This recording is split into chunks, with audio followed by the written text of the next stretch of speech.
Hai hai hai. Selamat datang kembali di channel Min Donghua. Kali ini kita akan melanjutkan cerita Donghua, Apotesis. Nggak pakai lama lagi, langsung aja kita ke ceritanya. Cekidot. Lantai 13 adalah puncak tangga. Setelah Loseng dan 4 raja lainnya naik, mereka tidak lagi harus menghindari cahaya pemurni jiwa, karena bagian atas lantai 13 adalah platform lingkar terbuka. Berdiri di sini, mereka dapat melihat seluruh alam rahasia Kaisar Dewa. Namun alam rahasia Kaisar Dewa ini hanyalah sebuah kuburan besar, jadi tidak ada pemandangan yang indah. Di sepanjang platform ada peti mati yang ditempatkan satu demi satu, dari lantai 1 hingga lantai 13. Mereka yang bisa menempatkan tubuhnya pastilah sosok inti dari klan pembuluh darah naga. Karena peti mati di setiap lantai bentuknya sangat halus, dan peti mati di lantai paling atas bahkan lebih canggih lagi. Peti mati itu diukir dengan pola dewa yang dalam, dan yang lebih mengerikan adalah sebagian besar runa bersinar. Dengan kata lain, pola dewa ini masih aktif. Jika mereka ingin mengaktifkan pola dewa, mereka harus terus-menerus memasok esensi sejati. Namun wajah Loseng menunjukkan rasa ingin tahu. Mungkinkah ada batu esensi sejati yang sangat besar di bawah kuburan, yang terus-menerus memasok esensi sejatinya, sehingga pola dewa ini bisa terus aktif. Bagaimana ini dilakukan? Berapa banyak batu esensi sejati yang diperlukan untuk tetap mengaktifkannya? Loseng bertanya, menunjuk ke pola dewa yang bersinar. Bahkan jika itu adalah batu esensi sejati yang sangat besar, juga tidak mungkin untuk mempertahankan pengoperasian pola dewa tersebut selama puluhan ribu tahun. Diperlukan setidaknya 10.000 tahun untuk menghancurkan pengorbanan darah klan pembuluh darah naga. Melihat ekspresi bingung Loseng, Yohuang tersenyum ringan dan berkata, pola dewa ini tidak menyuplai energi melalui batu esensi sejati. Anda akan mengetahuinya hanya dengan melihat kaki Anda. Loseng melihat ke bawah, tetapi dia melihat pola dewa besar tergambar di tanah di bawah kakinya. Melihat ini, mata Loseng bersinar dan wajahnya menunjukkan ekspresi kesadaran yang tiba-tiba. Jelas, dia mengetahui pola dewa ini, karena di antara pola dewa yang diajarkan kepadanya oleh King Long, ini adalah pola dewa yang sangat penting, yaitu pola dewa bintang 7, pengumpulan roh. Melalui pola dewa bintang 7 ini, energi langit dan bumi di langit dapat terus dikumpulkan dan diubah menjadi esensi sejati. Oleh karena itu, pola dewa di peti mati beroperasi melalui pola dewa pengumpulan roh. Tapi peti mati ini semuanya dilukis dengan pola dewa. Saya khawatir masih agak sulit untuk menempati mayat di peti mati, kan? Loseng bertanya. Iya, pemilik peti mati di lantai 13 semuanya berada di puncak alam laut dewa. Mereka mungkin lebih kuat dari kita ketika mereka masih hidup, jawab Yohuang. Jelas. Mayat di lantai 13 hanya berhasil ditempati satu kali di antara 4 kerajaan dewa utama. Selama bertahun-tahun, 36 tahun yang lalu, Kaisar Perang Tianfeng berhasil sekali dengan mayat yang kuat di lantai 13. Hal ini juga memungkinkan penjelajahan alam rahasia Tianchen bisa melangkah lebih jauh. Namun selama bertahun-tahun, ini hanya berhasil sekali. Sejak saat itu, keempat raja tersebut berulang kali naik ke atas untuk menempati mayat tersebut. Namun semuanya berakhir dengan kegagalan. Pada akhirnya, mereka harus puas dengan hal terbaik berikutnya dan memilih mayat di lantai 12 untuk ditempati. Jadi bisa dibayangkan betapa sulitnya menempati mayat di lantai paling atas. Mengapa begitu sulit? Loseng bertanya dengan rasa ingin tahu. Bahkan jika kekuatan alam laut dewa ini lebih kuat dari kekuatan Yohuang selama hidup mereka, mereka seharusnya tidak lebih kuat. Bagaimanapun Yohuang, Kaisar Perang Tianfeng dan lainnya juga berada di puncak kekuatan alam laut dewa. tetapi mereka terbatas pada sumber daya di alam bawah. Oleh karena itu, dia tidak mampu menembus alam di atas alam laut dewa. Mendengar pernyataan Lo Sheng, ada senyum masam di wajah Yohuang. Sederhana sekali, kami tidak dapat mengingat nama mereka. Apa alasannya? Penjelasan ini membuat Lo Sheng semakin terkejut. Segera kesadaran Yohuang melayang ringan dan dia berkata, Anda akan mengerti sebentar lagi. Mayat di lantai 13 ini adalah orang-orang paling penting dalam klan pembuluh darah naga. Jadi bagaimana mayat mereka bisa dikendalikan oleh orang lain? Jadi jika ingin mengambil mayat ini bukanlah kesulitan biasa. Pada saat ini, Kaisar Perang Dayu, penguasa kerajaan Tianyun, dan Kaisar Perang Tianfeng semuanya berjalan di sepanjang peron. Sementara tokoh kuat lainnya di alam laut dewa mengikuti dari belakang. Setelah beberapa saat, penguasa kerajaan Tianyun berhenti di samping peti mati seputih salju. Di samping peti mati itu ditanam beberapa pohon kecil yang tidak dikenal. Pohon-pohon kecil ini telah tumbuh selama ribuan tahun dan masih hidup. Tingginya kurang dari 1 orang. Nama. Kesadaran penguasa Tianyun menyebar. Orangku yang kuat di alam laut dewa menjawab. Pemilik mayat ini bernama Feng Shualong Chen. Dia pernah menjadi pemimpin tanah suci klan pembuluh darah naga dan dia telah mati selama 40.000 tahun. Jelas, ini adalah kuburan klan pembuluh darah naga dan orang-orang yang tergeletak di sini pasti sudah mati lebih lama dari kehancuran klan pembuluh darah naga. Feng Shualong Chen. Feng Shualong Chen. Kesadaran penguasa kerajaan Tianyun terus berulang. Melihat adegan ini, Lo Sheng menjadi semakin penasaran. Apakah nama ini benar-benar penting? Lo Sheng tidak lagi mengerti mengapa dia menempati mayat ini dan menyebutkan namanya berulang kali.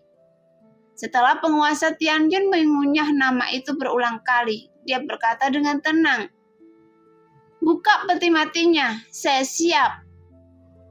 Penguasa kerajaan Tianyun masih dalam wujud jiwa. Sulit untuk membuka peti mati ini dengan jiwa alam roh juang murni. Namun sudah banyak orang kuat di alam laut dewa di dekatnya yang telah memperoleh tubuh mayat. Meskipun mereka tidak berguna seperti tubuh fisik mereka sendiri, tapi seharusnya mampu mengerahkan sekitar 70% kekuatannya. Segera beberapa master besar alam laut dewa berkumpul dan berdiri di sekitar peti mati tempat tubuh Feng Shualong Chen berada. Mereka bekerja sama untuk membuka peti mati. Bagaimanapun harus ada tindakan perlindungan lengkap untuk orang seperti itu yang terbaring di sini.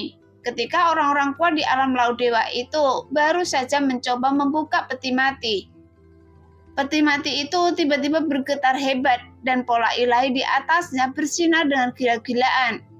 Setelah peti mati itu bergetar hebat, tiba-tiba semua orang mendengar auman naga yang ganas. Kemudian dari pola dewa seekor naga kecil yang dibentuk oleh 7 atau 8 esensi sejati tiba-tiba meledak dan bergegas menuju beberapa orang kuat di alam laut dewa. Pola dewa bintang 6. Segel naga biru. Mata Lo Sheng sedikit berkedip saat ia melihat naga kecil itu.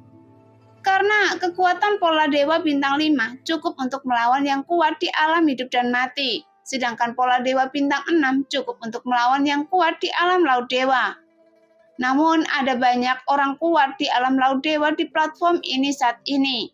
Dan tidak mungkin untuk melawan begitu banyak orang kuat seperti itu.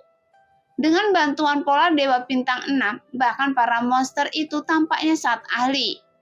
Setelah menggerakkan segel naga biru, mereka segera menyerah untuk membuka peti mati dan malah menembak kedua sisi. Menarik 7 atau 8 naga kecil untuk mengejar mereka sepanjang jalan.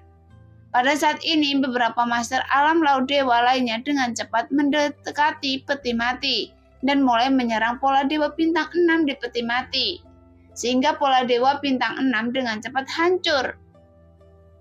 Di bawah upaya gabungan dari kekuatan alam laut dewa ini, dan kemudian 7 atau 8 naga kecil perlahan menghilang. Pada saat ini, dari awal hingga akhir, penguasa kerajaan Tianyun berdiri diam. Diam-diam mengelafalkan 4 kata. Feng Shui Long Chen. Dia tidak memperhatikan proses orang lain bertarung melawan naga kecil itu. Sepertinya nama itu sangat penting, pikir Lo Sheng dalam hati. Setelah memecahkan tanda pertahanan segel naga biru di permukaan peti mati, beberapa master alam laut ilahi sekali lagi mengendalikan tubuh mereka dan perlahan membuka peti mati. Di dalam peti mati ini ada seorang pria parobaya dengan rambut perak tergeletak di dalamnya, dan pria parobaya berambut perak ini adalah Feng Shui Long Chen. Bahkan dengan mata tertutup, dia bisa merasakan mayat naga salju Chen ini menyampaikan sebuah kekuatan, dan kekuatan ini adalah temperamen standar orang berpangkat tinggi. Lagi pula, keempat kaisar kerajaan memiliki temperamen seperti ini, tetapi mereka tidak setajam dia. Jadi bisa dibayangkan bahwa di depan Feng Shui Long Chen pasti ada kekuatan tertinggi di alam laut dewa, dan mungkin dia adalah prajurit paling kuat di dunia ini. Penguasa Tianyun memandang pria parobaya berambut perak di peti mati dengan ekspresi hati-hati di wajahnya. Dia menoleh dan mengangguk ke arah 3 kaisar lainnya, kemudian tiba-tiba melompat ke dalam peti mati. Saat dia bergegas menuju Feng Shui Long Chen, penguasa kerajaan Tianyun tiba-tiba mengulurkan tangannya dan menyentuh bagian tengah alis Feng Shui Long Chen. Dengan tekanan ini, mayat tersebut membuka mulutnya seperti refleks yang terkondisi, dan kemudian jiwa penguasa Tianyun masuk ke dalam mayat tersebut. Segera setelah kekuatan inti jiwa menyebar ke lengan, organ dalam, dan kaki mayat, tubuh kekar Feng Shui Long Chen keluar dari peti mati. Penguasa kerajaan Tianyun jelas jauh lebih kuat dari Hou Yun-er. Ketika Hou Yun-er pertama kali mengendalikan mayat itu, gerakannya kaku seperti boneka yang terbuat dari kayu, dan dia bahkan tidak bisa berjalan dengan baik.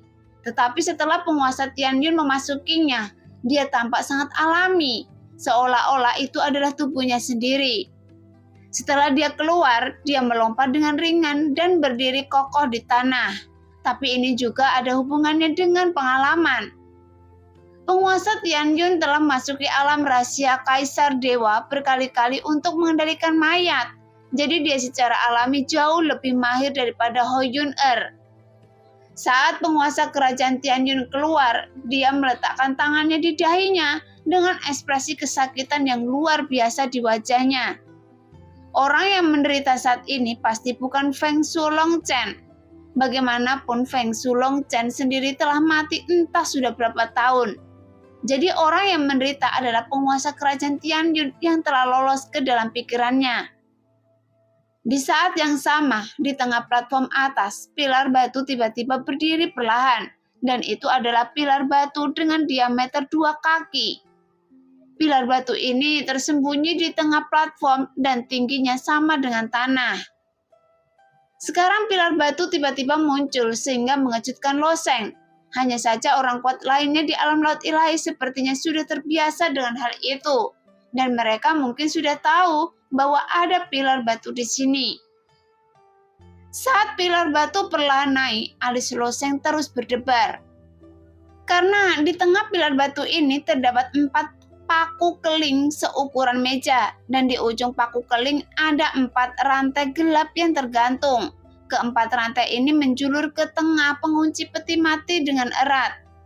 Namun peti mati ini benar-benar berbeda dengan peti mati lainnya, karena seluruh tubuhnya memancarkan warna biru yang merupakan peti mati kristal transparan.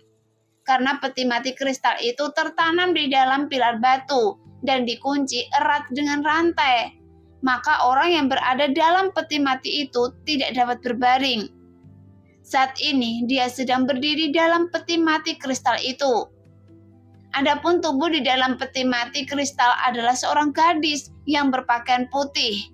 Tubuhnya hanya ditutupi dengan satu pakaian tipis dan kaki telanjangnya dikunci erat oleh rantai hitam yang menjulur di peti mati kristal. Wanita yang sangat cantik. Siapa wanita ini? Gumam putra mahkota kerajaan Tianfeng sambil menatap gadis di dalam peti mati kristal. Memang benar, bahkan pangeran kerajaan dewa yang biasa melihat wanita cantik pun tak bisa menahan nafas saat melihat kemunculan gadis ini. Bahkan Lo Sheng menatapnya beberapa kali, tapi dia tidak tahu apa yang sedang terjadi di depannya. Siapa yang tahu bahwa di bawah tatapan semua orang, mata gadis itu tiba-tiba terbuka dan sepasang pupil emas menatap semua orang. Hah? Ho Yun-er awalnya melihat gadis ini tercengang karena wanita sangat sensitif terhadap penampilan. Meskipun itu hanya mayat, sama seperti tubuh yang ditempati oleh Ho Yun-er. Meski penampilannya cantik, namun masih ada celah antara dia dan Ho Yun-er. Namun tubuh gadis di peti kristal itu 3 poin lebih cantik dari Ho Yun-er. Tapi saat Ho Yun-er menatapnya dengan serius, tapi gadis itu tiba-tiba membuka matanya, sehingga langsung mengejutkannya. Jadi adegan ini tidak hanya membuat takut Ho Yun-er, tetapi juga Lo Sheng, Ho Chen, dan prajurit lain. Adapun kekuatan alam Shin He lainnya, mereka mungkin melihat adegan ini setiap kali mereka masuk. Alih-alih menunjukkan keterkejutan, mereka malah menunjukkan ekspresi khawatir saat mereka masuk. Kemudian melihat ke arah Feng Shui Long Chen, yang berarti tubuh yang ditempati oleh penguasa kerajaan Tianyun. Dan mereka melihat penguasa Tianyun memegangi kepalanya dan tersandung di peron. Dia sepertinya kesakitan sebelumnya, dan ketika gadis itu membuka matanya, dia bahkan memeluk kepalanya. Di tengah keterpurukan ini, penguasa Tianyun perlahan mendekat, dan tiba-tiba dia berlutut di tanah dengan bunyi gedebuk. Dan kemudian kepalanya tanpa sadar membentur tanah dan keras. Namun mayat ini sangat kuat. Ketika kepalanya menyentuh tanah, tidak hanya mayatnya yang tidak terluka, tetapi juga menghancurkan sebagian tanah menjadi beberapa bagian. Pada saat yang sama, tekanan besar ditransmisikan dari gadis itu, tetapi tekanan ini tidak ditunjukkan pada orang lain, tetapi pada penguasa Tianyun. Saya, prajurit klan pembuluh darah naga. Sekarang setelah Anda pulih, jangan lupakan misi Anda dan menjadi orang mati berjalan. Jawab pertanyaan saya dan beritahu nama Anda. Gadis itu bertanya dengan ringan. Nama? Mendengar nama itu, Lo Sheng mengangkat alisnya, kemudian teringat kata-kata Zhou Huang. Tapi tidak bisakah mereka mengingat namanya? Bukankah master hebat alam laut ilahi ini menyebutkan Feng Shui Long Chen? Selama hidupnya, seharusnya tidak sulit untuk menyebutkan nama ini. Siapa sangka penguasa Tianyun akan menggigit kepalanya ke tanah, namun ia terus merintih di tenggorokannya. Saya adalah Feng Shui Long Chen. Raja adalah Feng Shui Long Chen. Feng Shui Long Chen. Beberapa orang kuat di alam laut dewa mengingatkan, tapi tidak peduli bagaimana mereka berteriak, penguasa Tianyun sepertinya tidak bisa mendengarkan sama sekali. Dan dia terus menangis tanpa bisa dijelaskan. Nama saya Feng Shui. Nama saya. Sekarang sepertinya Kaisar Tianyu sangat sulit mengucapkan kata Feng Shui Long Chen. Sebutkan nama Anda. Ulang gadis itu ringan. Kaisar Perang Dayu semakin kesakitan. Nama saya. Gadis itu bertanya dengan tenang lagi. Sebutkan nama Anda. Kalau tidak, saya akan menganggap Anda sebagai orang hilang dan menolak kesembuhan Anda. Nama saya Lu Chengyan. Pada akhirnya, pemimpin kerajaan Tianyun tidak hanya tidak mengucapkan 4 kata Feng Shui Long Chen, tetapi juga mengungkapkan namanya sendiri. Setelah penguasa Tianyun berbicara, wajah orang-orang kuat di alam laut dewa menunjukkan kekecewaan. Bahkan Zhou Huang berkata dengan menyesal. Sayangnya, masih gagal. Setelah nama itu diumumkan, gadis di peti mati kristal berkata dengan tenang. Anda telah kehilangan diri Anda sampai mati. Setelah dia selesai berbicara, dia melihat tubuh Feng Shui Long Chen tiba-tiba bergetar hebat, dan kemudian jiwa penguasa Tianyun dikeluarkan langsung dari tubuh Feng Shui Long Chen. Setelah jiwa penguasa Tianyun muncul, tubuh Dewa Feng Shui Long Chen bergerak perlahan berjalan langsung ke peti matinya sendiri, dan kemudian perlahan berbaring kembali. Pada saat ini, gadis itu perlahan menutup matanya lagi. Dia tidak bisa merasakan nafas dari gadis itu. Dia juga tidak bisa merasakan kehidupan apapun. Tapi sekarang dia membuka matanya seolah-olah dia hidup. Jadi pemandangan ini sungguh aneh. Segera jiwa penguasa Tianyun melayang dengan lembut di udara, dengan sedikit penyesalan di wajahnya. Masih sulit bagi saya untuk menolak keinginan orang ini. Selama saya diselimuti oleh keinginannya, saya bisa tidak terdengar seperti itu. Lohuo, bagaimana Anda menjawab nama ini sejak awal? Kaisar Perantian Feng juga tersenyum pahit dan berkata, apakah saya sudah mengatakannya berkali-kali? Saya benar-benar tidak memiliki kesan. Saya bahkan tidak tahu bagaimana menjawabnya. Mungkin jawaban saya benar. Pada saat ini, Loseng benar-benar jelas. Faktanya, klan pembuluh darah naga tidak menyangka bahwa 4 dewa akan menggunakan inti jiwa untuk mengendalikan mayat mereka. Hanya saja klan pembuluh darah naga mengawetkan mayat para ahli teratas di klan mereka untuk menangani masalah lain di klan mereka. Namun mayatnya diawetkan seperti ini, kemungkinan besar akan menjadi keberadaan seperti zombie.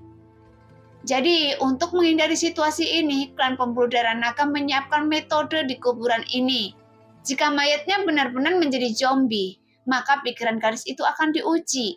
Jika dia gagal dalam ujian, dia akan langsung mengeluarkan jiwa yang mengendalikan pikirannya. Dan apa yang tidak diharapkan oleh klan pembuluh darah naga adalah bahwa mereka memang memunculkan banyak jiwa, tetapi jiwa yang muncul berasal dari ras manusia. Jangan berkecil hati, Lo Liu, coba lagi. Kaisar Perantian Feng menghibur, namun penguasa kerajaan Tianyun menggelengkan kepalanya. Lupakan, sebaiknya saya pergi ke lantai 12 untuk mengambil mayat. Lo Huo, Yo Huang, Liu Zhan, kalian bisa mencobanya sendiri. Setelah mengatakan itu, cahaya jiwa murni di tangga di sebelahnya menghilang dan penguasa Tianyun menuju ke lantai 12. Saat ini, Kaisar Perang Tianfeng dan Zhou Huang saling memandang, dan Zhou Huang berkata, baiklah, biarkan saya melakukannya kali ini. Setelah berbicara, Zhou Huang juga berjalan mengintari peron. Dia tidak memilih tubuh Feng Zhulong Chen, tetapi berhenti di peti mati hitam. Ketika jiwa Zhou Huang beristirahat, orang kuat dari alam laut ilahi di sebelahnya segera berkata, ini adalah pemimpin klan pembuluh darah naga 70 tahun yang lalu. Namanya adalah Feng Xiu, dan itu adalah nama 2 karakter, jadi seharusnya mudah diingat. Jelas, 4 kerajaan dewa besar mengetahui karakter dalam peti mati ini dengan sangat baik. Dan untuk mendapatkan tubuh mereka melakukan penyelidikan menyeluruh bertahun-tahun yang lalu. Tapi nama itu tidak begitu mudah untuk diingat. Meskipun mengingat nama hampir tidak ada hubungannya dengan nama, karena setelah menyatu dengan mayat tersebut akan ditolak oleh naluri mayat ini. Menghadapi penyiksaan gadis di pilar batu, ingatan dalam jiwa akan jatuh ke dalam kekacauan untuk sementara waktu. Jadi pada dasarnya sulit untuk mengetahui nama mayat tersebut. Kaisar Perang Tianfeng hampir tidak berhasil melakukannya dengan benar sekalipun. Tetapi dia tidak tahu bagaimana dia melakukannya pada saat itu. Jadi dia hanya berhasil sekali dalam beberapa tahun ini. Segera besar alam laut dewa membuka peti mati. Dan di dalam peti mati itu tergeletak seorang lelaki tua kurus. Dan orang tua ini adalah Feng Xiu yang disebutkan oleh master besar alam laut dewa. Sekarang Kaisar Perang Tianfeng tidak ragu-ragu sama sekali. Jadi jiwanya melayang ringan dan dia tiba-tiba menembus mulut lelaki tua itu. Setelah beberapa saat, Kaisar Perang Tianfeng bergabung dengan tubuh Feng Xiu dan kemudian perlahan merangkak keluar dari peti mati. Kali ini, reaksi menjijikkan antara Kaisar Perang Tianfeng dan mayat ini tampaknya semakin kuat. Sehingga Kaisar Perang Tianfeng mengendalikan mayat itu seperti orang mabuk. Terhuyung-huyung dan berjalan menuju pilar batu tanpa sadar. Adegan berikutnya adalah yang paling kritis. Hanya dengan menjawab nama yang sesuai, gadis di pilar dapat dikendalikan. Namun penguasa kerajaan Tianyun telah gagal sekali sebelumnya. Jadi menurut mereka kemungkinan keberhasilan Kaisar Perang Tianfeng tidak tinggi. Benar saja, di bawah penyiksaan gadis itu, Kaisar Perang Tianfeng juga menunjukkan ekspresi yang sangat menyakitkan. Memegang kepalanya dan menggelengkannya ke depan dan ke belakang, tetapi tidak bisa mengucapkan kata Feng Xiu. Jadi hasil akhirnya persis sama dengan penguasa Tianyun. Kemudian jiwa Kaisar Perang Tianfeng juga dikeluarkan secara paksa oleh gadis di pilar. Sehingga Kaisar Perang Tianfeng memiliki ekspresi tertekan di wajahnya. Tetapi dia tidak pergi ke lantai 12 untuk memilih mayat seperti penguasa kerajaan Tianyun. Tetapi terus memikirkannya dan dia ingin mencoba lagi. Adapun Kaisar Perang Dayu dan Zhou Huang, mereka tidak memilih untuk mencobanya dengan mudah. Mereka juga berjalan di atas peti mati dalam lingkaran di sekitar mereka. Lagi pula, semua metode telah dipikirkan oleh orang-orang ini. Pada awalnya, 4 kerajaan dewa utama. Jangankan alam rahasia Tianchen, bahkan 3 alam rahasia Kaisar Bulu, Kaisar Dewa, dan Dewa Mimpi. Mereka tidak dapat bergerak maju. Pada akhirnya, kesulitan-kesulitan itu diselesaikan satu persatu. Jika semua orang dapat dengan mudah menempati mayat orang-orang super kuat di lantai paling atas, saya khawatir mereka juga dapat membuka alam rahasia Tianchen. Namun hingga hari ini, tidak satu pun dari 4 kerajaan dewa besar menemukan cara untuk memecahkannya.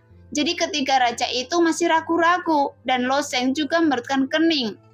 Seperti yang dikatakan Zhou Huang, masalah ini sebenarnya adalah masalah nama. Jika Anda dapat secara akurat dan jelas memberi nama pada mayat di depan gadis di pilar, Anda dapat berhasil mewarisi mayat tersebut. Namun apakah sesulit itu untuk mengucapkan beberapa patah kata saja? Baru saja Kaisar Perang Tianfeng dan Kaisar Kerajaan Tianyun telah menghafal nama itu berulang kali. Jadi seharusnya tidak mungkin untuk melupakannya. Dan ada orang di samping mereka yang terus mengingatkan mereka, tetapi mereka tidak dapat menyebutkan nama yang benar. Nama. Memikirkan hal ini, kilatan cahaya melintas di Lo Sheng, dan kemudian dia berjalan menuju peti mati. Tianxing, apakah Anda akan mencobanya? Yang Wang bertanya. Mendengar itu, mata banyak kekuatan alam laut dewa juga terfokus pada Lo Sheng. Meskipun budidaya Lo Sheng tidak tinggi, semua yang terjadi padanya tidak dapat diukur dengan akal sehat. Jadi dia mungkin bisa menemukan solusinya. Memikirkan hal ini, beberapa master besar alam laut dewa segera menjadi aktif. Salah satu dari mereka berkata kepada Lo Sheng, pemilik peti mati ini bernama Feng Zhan. Dia adalah prajurit paling kuat di alam pembuluh darah naga. Menurut informasi yang tercatat di dalam buku, bahwa orang ini dilahirkan dengan kekuatan ilahi dan memiliki kekuatan mendominasi yang luar biasa. Feng Zhan. Lo Sheng menyebut nama itu 2 kali. Bolehkah kami membantu Anda membuka peti mati itu? Kata seseorang yang berkuasa di alam laut dewa. Tunggu sebentar. Lo Sheng berkata dengan ringan. Dia tidak memilih untuk membuka peti mati dan langsung menempati tubuh Feng Zhan, tetapi kembali ke pilar batu. Apa yang ingin dilakukan Lo Tianxing? Saya tidak tahu. Saya tidak mengerti. Dia sepertinya ingin mengukir sesuatu di pilar batu. Mungkinkah dia ingin mengukir namanya di atasnya? Tapi cara ini tidak akan berhasil. Untuk menempati mayat pada tingkat ini, banyak ahli alam laut dewa telah mencoba yang terbaik. Mereka juga telah mencoba metode mengukir nama, tetapi mereka tidak dapat menjawab nama-nama tersebut. Meskipun ada yang mengingatkannya di telinga mereka. Jadi mengukir nama itu jauh lebih sulit. Berdiri di samping pilar batu, Lo Sheng mengulurkan jari, kemudian jari itu perlahan menjadi tajam. Kemudian Lo Sheng melambaikannya dengan lembut dan mulai mengukir pada pilar batu. Saat dia sedang mengukir kata-kata, namun yang diukir bukanlah kata Feng Zhan, melainkan nama Feng Zhan yang langsung dipecah. Lagi pula, nama klan pembuluh darah naga ini masih menggunakan aksara manusia. Dan aksara manusia dapat dipecah menjadi titik, guratan mendatar, guratan vertikal, lilitan, lilitan, dan pengait. Dan yang paling mewakili dari kedelapan guratan tersebut adalah aksara yong. Dan itu adalah cara penulisan yang mencakup semua kata. Setelah Loseng menguraikan nama itu satu persatu dan mengukirnya di pilar batu. Setelah menyelesaikan persiapan ini, Loseng kembali ke peti mati dan kemudian tersenyum sedikit. Oke, setelah bersiap-siap sekarang. Melihat pemandangan ini, meskipun ahli alam laut dewa itu terkejut, mereka tidak bertanya lagi. Mereka hanya ingin melihat apakah metode Loseng berhasil. Jika berhasil, mereka bisa menirunya. Jadi para master alam laut dewa ini memecahkan tanda di peti mati dan membuka peti mati di depan mereka. Namun peti mati ini lebih panjang dari peti mati lainnya dan ada seorang lelaki perkasa dan kuat yang tertidur di peti mati ini. Dan di samping lelaki kuat itu ada dua kapak raksasa emas yang berdiri berbalik. Tapi Loseng tidak ragu-ragu. Dia mengeluarkan cincin Sumeru miliknya dan meletakkannya di sebelah peti mati. Cincin Sumeru ini sangat penting bagi Loseng, jadi Loseng tidak tinggal di tubuhnya dan memasuki jiwa. Setelah mengambil formulir, dia melepas cincin Sumeru. Setelah bersiap, Loseng bergegas menuju orang kuat itu. Saat dia bergegas menuju orang kuat itu, Loseng juga mengikuti contoh yang sama dan membuka mulut besar orang kuat itu. Dan jiwanya terus berkumpul. Segera jiwa Loseng lolos ke dalam pikiran orang kuat ini. Saat dia melarikan diri ke dalam mayat, dan Loseng merasakan kekuatan tolakan yang kuat. Umumnya jika seorang prajurit ingin merebut tubuh lawan, dia harus memusnahkan jiwa lawannya terlebih dahulu, sebelum dapat merebut tubuh lawan. Namun prajurit bernama Feng Zhan ini telah tumbang selama bertahun-tahun, dan jiwanya telah lenyap sama sekali. Dan dia mungkin telah lolos ke reinkarnasi. Jadi ini tidak disebut perampasan tubuh, melainkan hanya menempati tubuhnya. Hanya saja ketika seorang pejuang telah mencapai titik ini dalam kultivasinya, bahkan di dalam mayat yang telah mati selama bertahun-tahun, masih ada sisa kekuatan yang tak terhapuskan. Jadi itu sebabnya beberapa orang kuat mengambil tempat di pegunungan dan punggung bukit yang sepi, yang bahkan nyamuk sekalipun tidak berani mendekati mereka. Sekarang kekuatan tolakan yang tak terlihat ingin memeras jiwa Loseng. Jika itu adalah jiwa semangat juang biasa, ia mungkin tidak dapat berdiri dan dikeluarkan dari pikiran mayat. Misalnya, para penguasa besar alam laut dewa dari 4 kerajaan dewa utama mengetahui bahwa sulit bagi jiwa mereka untuk memasuki pikiran ini. Jadi mereka cukup memilih mayat di lantai 11 atau 12. Namun jiwa Loseng sudah lebih kuat dari jiwa-jiwa kuat alam laut dewa biasa. Bahkan keempat kaisar tidak bisa menandinginya. Belum lagi dia juga telah mengintegrasikan kehendak dunia. Jiwanya menghadapi kekuatan menjijikkan itu dan dengan paksa menempatinya dalam pikirannya. Namun meskipun jiwanya sudah masuk, dia tidak bisa mengendalikan mayat tersebut. Dan dia masih harus menunggu kekuatan inti jiwa menyebar dan menyatu ke dalam mayat ini. Segera cahaya abu-abu melonjak di tubuh pria kuat ini. Setelah beberapa nafas, Loseng perlahan-lahan mulai sadar. Dia merasa memiliki tangan dan kaki. Lambat laun dia merasa bisa mengendalikan mayat ini. Bangkit! Sekarang, Loseng hanya ingin berdiri, tetapi dia masih melihat masalah ini sedikit lebih sederhana. Begitu dia berdiri, dia sedikit goyah dan jatuh kembali ke peti mati. Meskipun tindakan Loseng sangat lucu, tidak ada yang tertawa. Karena dengan usia dan kultivasi Loseng, bisa masuk ke dalam mayat ini sudah cukup untuk dibanggakan. Setelah Loseng terjatuh di belakang, tetapi tiba-tiba dia melompat.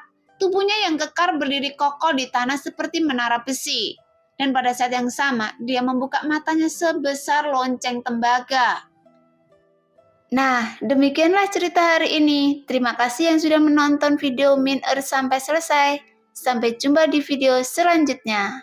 Bye-bye.